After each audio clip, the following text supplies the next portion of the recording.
Champua range Chamakpur जंगल रे आहत दंता हाथीर मृत्यु। अन्य हाथी आक्रमण जोगु मृत्यु होइथिबा सूचना मिली। पुणी एक हाथीर मृत्यु। एभली दुखद घटना घटी केन्दुझर चंपुआ रेंज बालीबंध बीट चमकपुर जंगल रे। आहत दंता को हाथी पल आक्रमण करने जोगु तार मृत्यु घटिथिबा वन विभाग कहिछि। एई गोठ छड़ा दंता हाथीटी गत अक्टोबर मासरे आहत होइतिला। दंतार आगपट डाहाण गोड़े गभीर क्षत हेबा फलरे से गुरुतर असुस्थ होई पड़िथिला। दंता हाथीटी छोटे होई चालुथिबार वन विभाग जानिबा परे तार चिकित्सा पई प्रयास आरंभ करिथिला।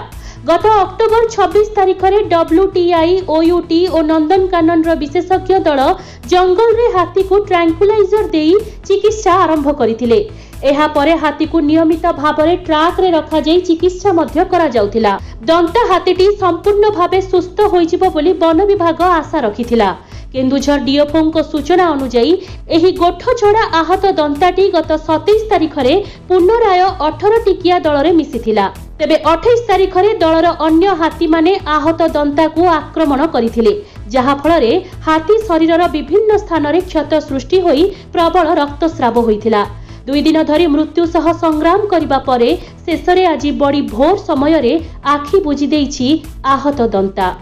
घटनास्थल में वन विभाग वरिष्ठ अधिकारी सहित वन्य प्राणी चिकित्सक पहुंची।